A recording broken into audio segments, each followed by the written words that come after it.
Hey everyone, back to a new awesome video, and today we're going to continue with our series about electricity and magnetism.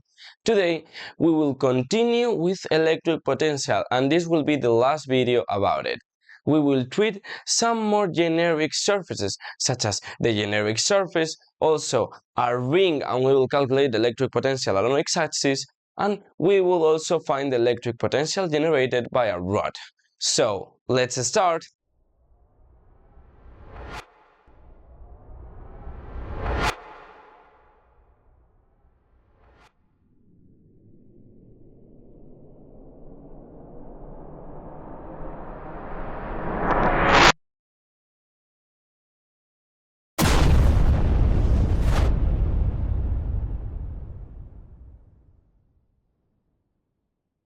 Alright, now we want to find the electric potential at this point P generated by this blob of charge.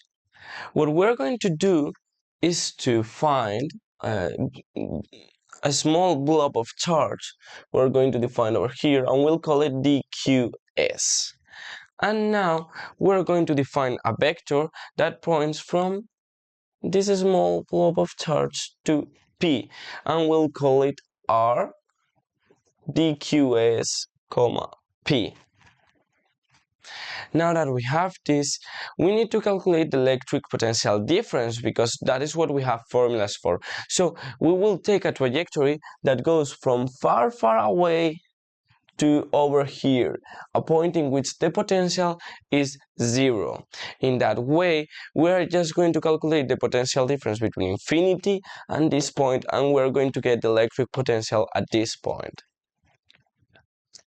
To do so, we already have some formulas, and we know that a small part of our potential generated by this charge is going to be equal to K times that small charge divided by the vector, the distance between both of them. However, this vector is kind of abstract because if we're going to integrate this along dqs, we need to have some sense of how this vector behaves. To do so, we will draw our frame of reference right around here from example, and we're going to find an expression of this vector in terms of vectors from the origin.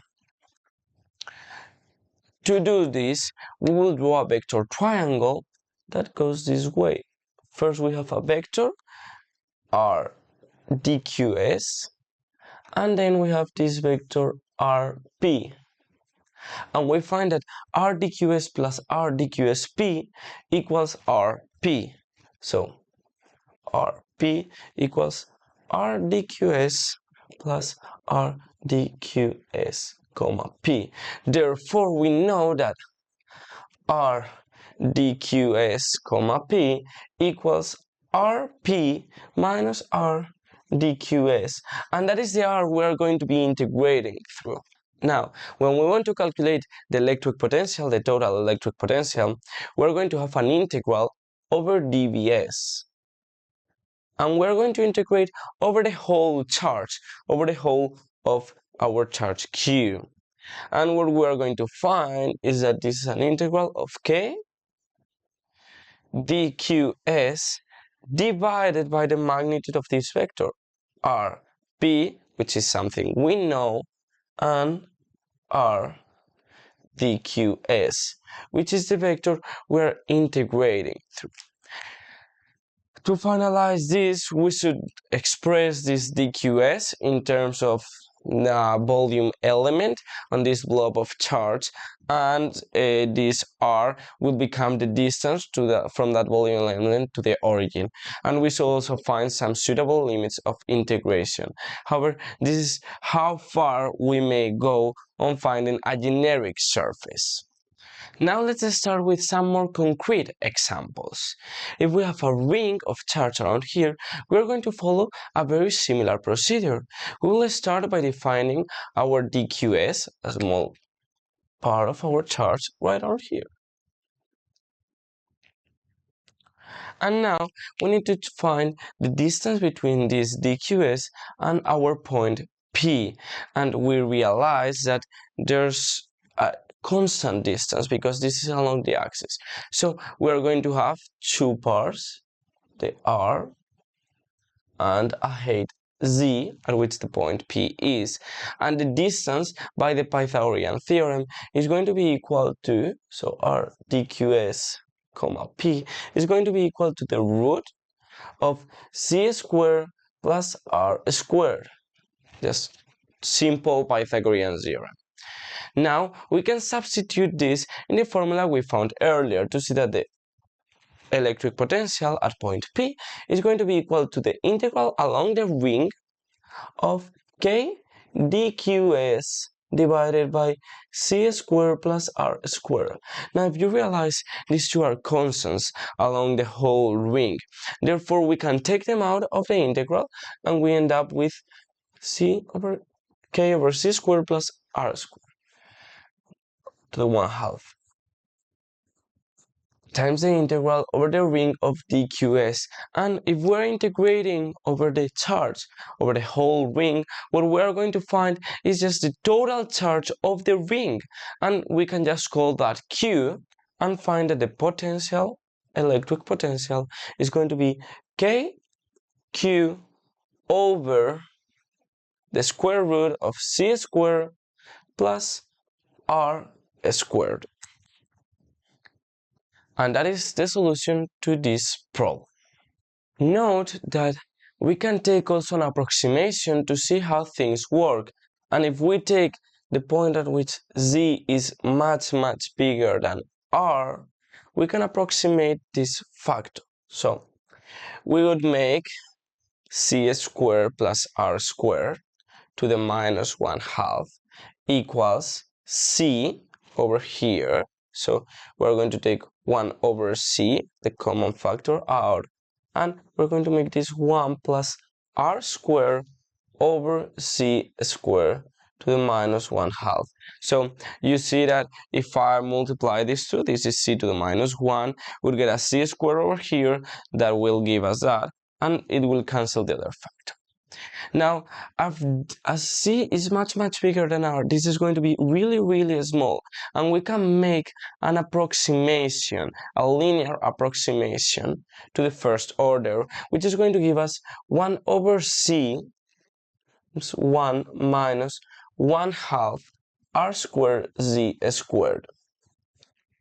And what we find is that B equals KQ over Z 1 minus 1/2 R squared over Z squared. So as Z becomes bigger and bigger, this just becomes a formula for a point charge. So in the limit, as we get farther and farther from the ring on itself, it becomes a point particle to all effects. Great, now let's deal with this example, a rod. As always, we're going to take a small point of charge, dqs, right around here. And our goal, once again, is to express this vector in terms of vectors from the origin. Therefore, we're going to have two vectors in here. We're going to have our first vector, r dqs, and our second vector, r p. And we're just interested in the distance between them. So we're going to find that to be rp minus r dqs. So r dqs comma p equals rp minus r dqs. And we just want the magnitude of that, so we are getting r dqs comma p equals integral of r p minus r, the absolute value, sorry. Now we can integrate this because what we have is a constant minus a value that is going to be changing, and we know the limits of that value because it's going to go from 0 to L, which is the length of the rod. Therefore, we can carry out that integration, and we will get the integral from r dqs equals 0 to L And we're just going to take the magnitudes of this because they are going all in one direction, so we can do that. We're going to get the distance RP. We're just going to call it D, so let RP equals D. And we're going to get K dqs and D minus, and we know both of them are going to be positive, so the modulus doesn't matter anymore. And we're going to get this as our variable, which we are integrating. So it will be something like, for the charge, it will be charge density, we'll call it lambda, times dr dqs, because we are integrating in that variable. We can take the q and the lambda out of the equation because they are constants, and now this is a very easy integral. We are just going to get a logarithm, so log of d minus r dqs with limits 0 to L, and note that we have a minus sign extra because of the chain rule. So when we input these limits into our equation, what we're going to get is that the potential equals minus k lambda. First limit is going to be d minus L, and by the rules of logarithms, we find the 0 is going to end up over here with a d. Now we can simplify this a little bit, but we find out that this quantity is smaller than this one, so this is going to be a negative. And to keep things simpler, we're just going to put the negative inside the logarithm and get k lambda of the log of d over d minus L. And this is going to be our potential. That is all for today.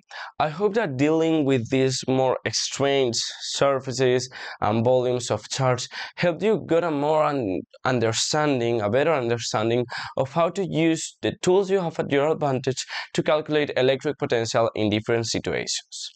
Any doubts left, you may ask them in the comment section, and I try to answer them in the best way I can. Remember to like the video if it was the case, press the subscribe button, the bell, and follow us on social media so that you don't miss any of the new videos. See you another day with more Physicawesome!